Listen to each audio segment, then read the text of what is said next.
here on the Envy Fishing YouTube channel. Now today is going to be a little bit different because we're going to be teaching you guys how to throw a nymph. And now don't get me wrong, me and Jackson, we are not expert fly fishermen at all. But who better to get real tips from beginners ourselves, because we are the ones actually making those mistakes, and the best way to do it is trial and error. So we're going to be giving you guys simple tips and tricks to successfully catch fish on a nymph. Alrighty guys, so the first thing I really wanted to talk about are figuring out what kind of flies the fish are going to be eating. So the easiest way is just go down to your local fly shop and ask them, hey, what flies are going to work, and they'll typically put you on what the fish are going to be eating in that time of year. Or you can use the trusty Google. Me and Jackson love using Google because sometimes, if I'm being honest, we'll go into the fly shop, they'll tell us to buy something and we won't necessarily catch fish on it. So use your resources, figure out what the fish are going to be eating, and don't try one fly and just use that all day. You want to be constantly switching up, using multiple things, giving the fish as many options as possible, because you never really know. One fly could be the key to getting on tons of fish. Alrighty guys, now when it comes to nymphs, there is a huge variety on all different types of nymphs. So you got, Prince Adams, you got stoneflies, you got perdigons, you got zebra midges, you got redworms, you got bigger stoneflies, you have pheasant tails. There's so many options to choose from, and that's why I'm gonna go back on what Josh said. Finding out what they want is the key. Do not throw one singular fly the entire time. There are some exceptions to that. Redworm or San Juan worm will honestly always work year round. Usually you want to have that as like your bottom fly, but that's pretty much like if you're trying tons of flies, you're just not getting anything. You can throw a redworm around and pretty much catch a fish in almost any body of water, if I'm being honest. That's kind of our go-to, as if we're fishing maybe a new body of water and we're just trying to see what kind of fish are in there. The redworm will always get the job done. And something I wanted to talk about that many people, I guess it's something very slept on. The size of fly matters a lot. When I was a beginner, and I still am, I kind of skipped past the fact that maybe I'm not using the right size fly that these fish want to see. So when you're getting flies, definitely get different kind of sizes and try them out. A good example would be the stone flies. There's so many different sizes, and depending on what time of the year it is when you're going to want to use those different sizes. So experiment a little bit and see what those fish want. Alrighty guys, we're going to be showing you guys what kind of flies we're going to be using today to catch these trout. Me and Jackson are going to be using a double nymph rig. We'll explain to you guys what that is a little bit later on in the video. But essentially, I got a redworm up top down to a smaller, I forget the exact size, but it's just a smaller stonefly nymph. And that's what we're going to be using to target these trout. Alrighty guys, so what I'm going to be using today is going to be a squirmy worm. It is another variation of a redworm. And my top fly is going to be a wise skunk. I don't know if that's how you pronounce it, but it's something along those lines. This is going to be a size 12, if I'm not mistaken.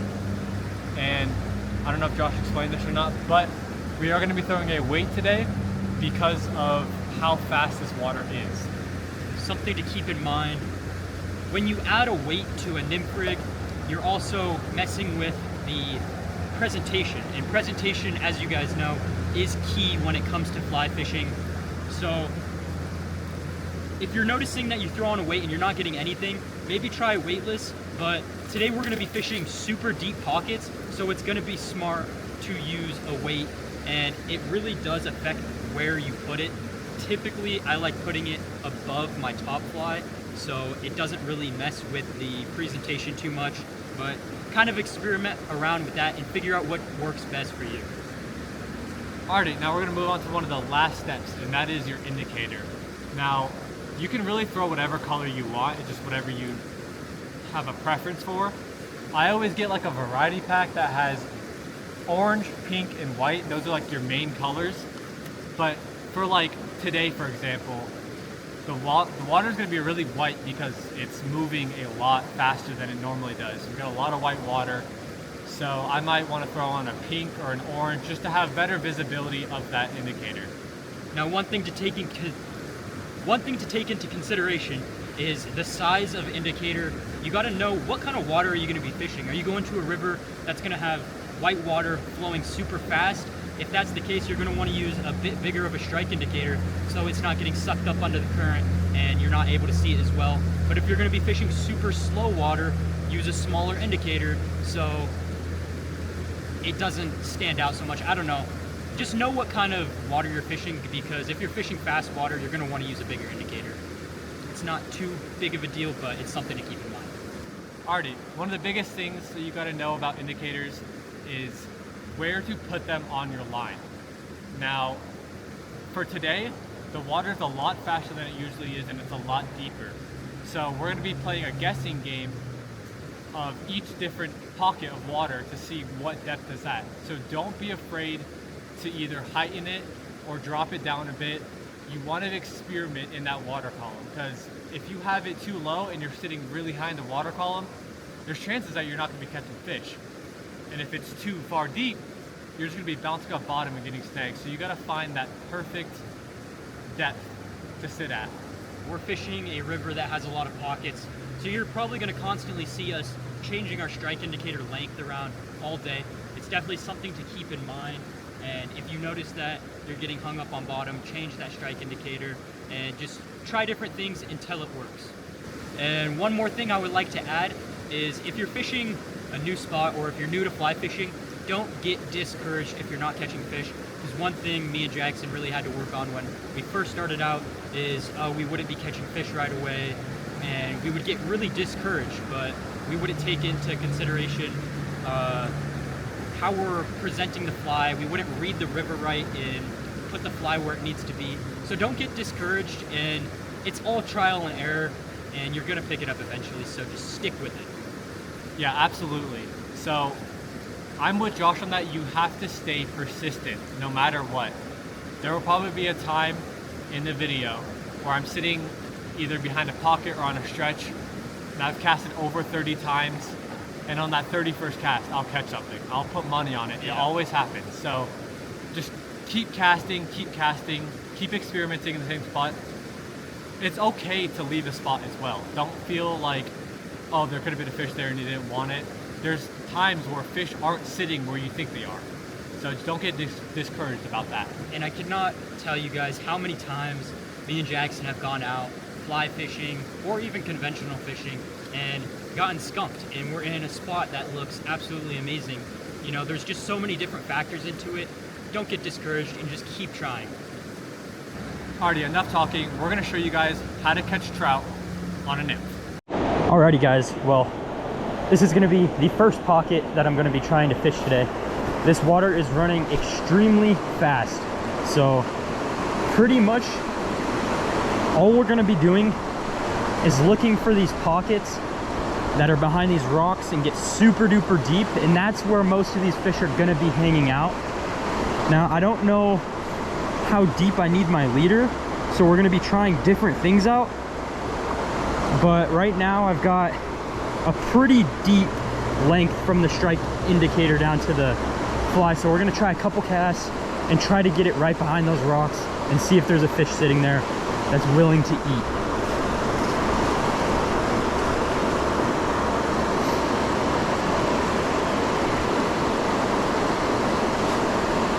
This water is a lot chocolatier than normal, so we'll see how that kind of affects the fishing. Boom, just like that. Just like that. Just like that. That's second cast. Jackson! He can't hear me. He cannot hear me. We gotta get down there. Don't let this fish get deep in that current.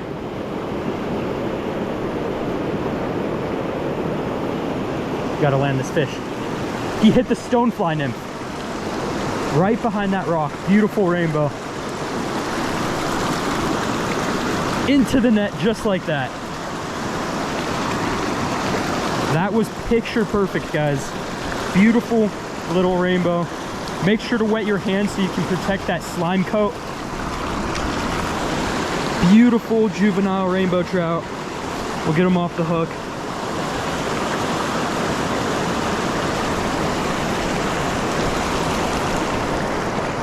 All right, let's get a nice little release on this guy. Send him back to his home.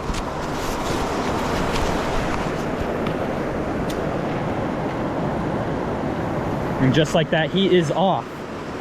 That was picture perfect, right where this water's flowing in, getting super deep. That's where these fish are gonna be hanging out, and that's what we're gonna be targeting.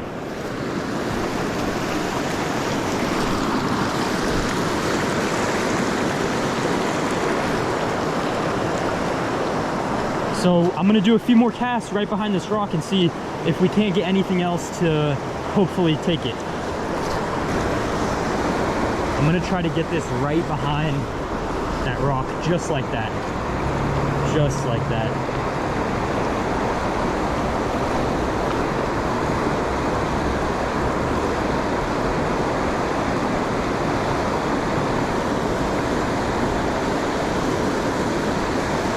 Yep, I'm on again. Barely even moved the strike indicator. You gotta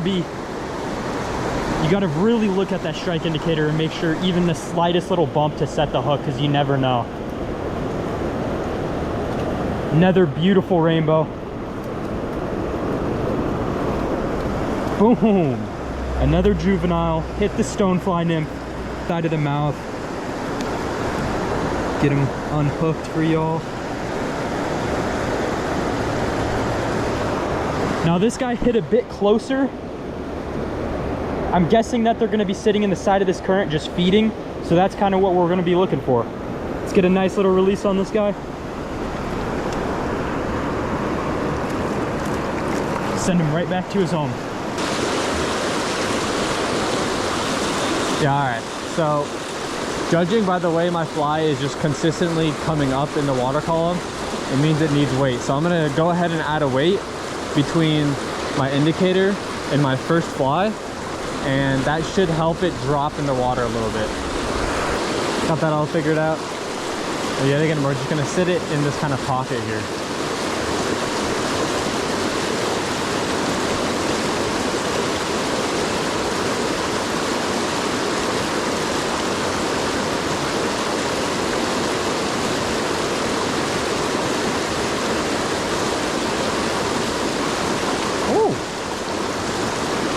Possible that I just got bit right there.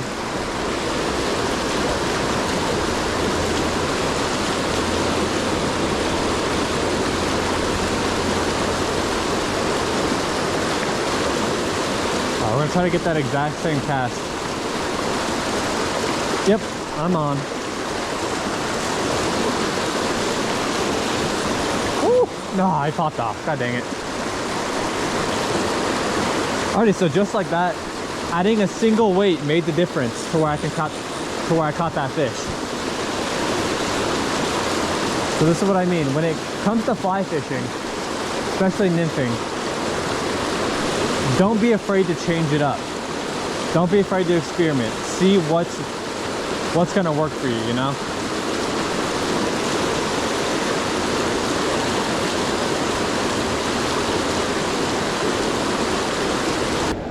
Yeah. Alrighty guys, so we are at the pocket that we have fished so much in the past.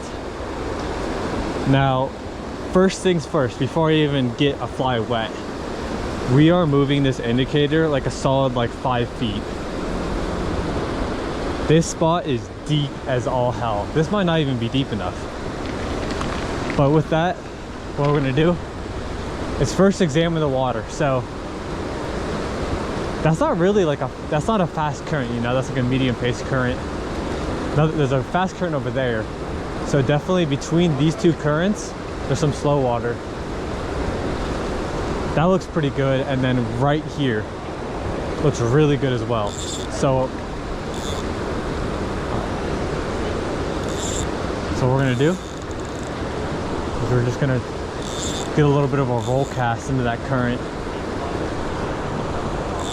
Just see what happens from there.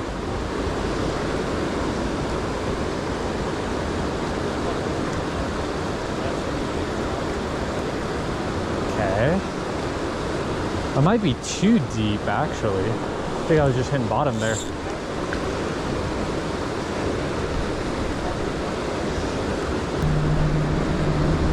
I'm really trying to get it back there. Oops, that was kind of a stupid cast.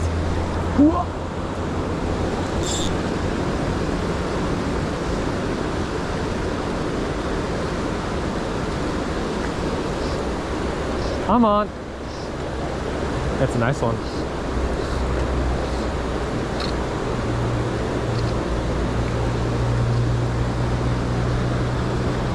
Oh, exactly. You want to net him?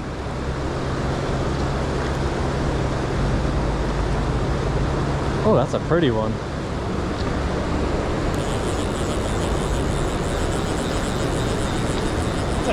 Yeah, kind of pretty too.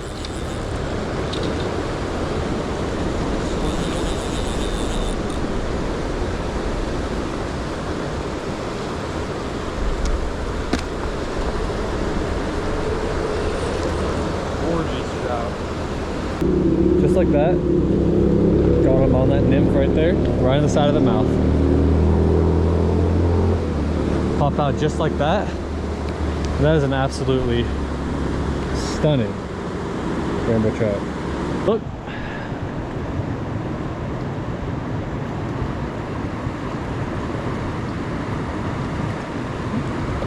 Oh, there he goes.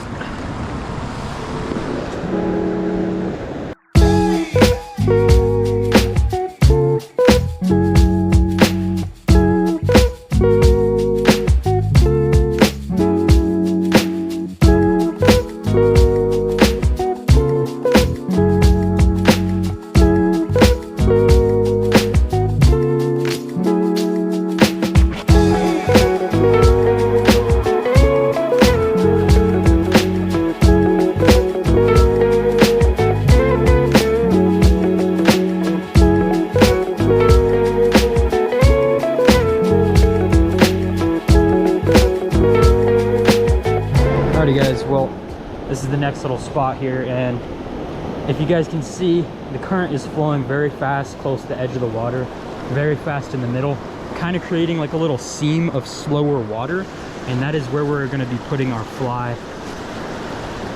What it looks like, it seems very, very deep down there, so I think it's going to be smart to move our strike indicator up a little bit just to give it a bit more depth for our flies to get down there.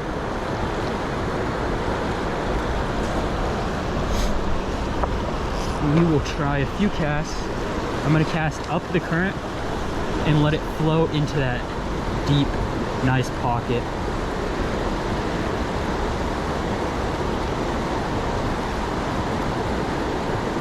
Some very still water out there.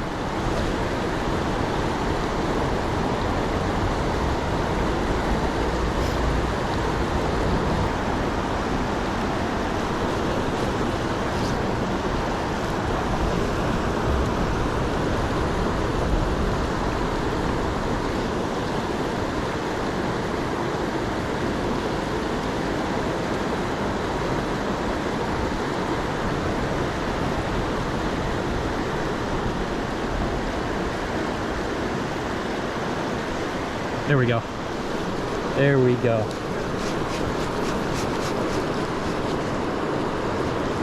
That actually came out of the current, surprisingly. This is a nice one.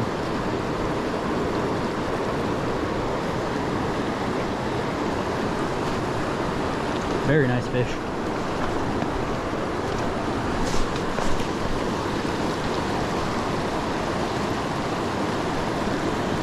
See if we can get the net off.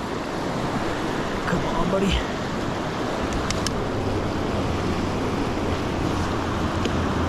Ooh, this is a fighter. Oh, that's a nice fish. Come on into the net. Boom! That's a nice one. And look at that, right on that stonefly nymph. He actually came out of the fast current, which I wasn't really expecting, but you never know, so that's why you got to cast around these pockets and try different things.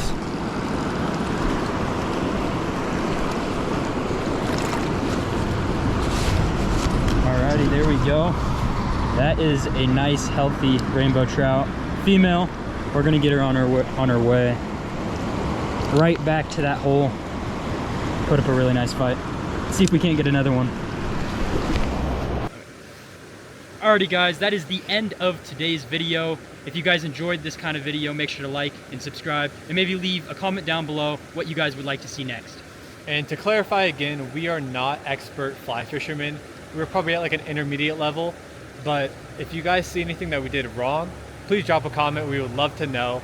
And with that said, we will see you guys on the next adventure.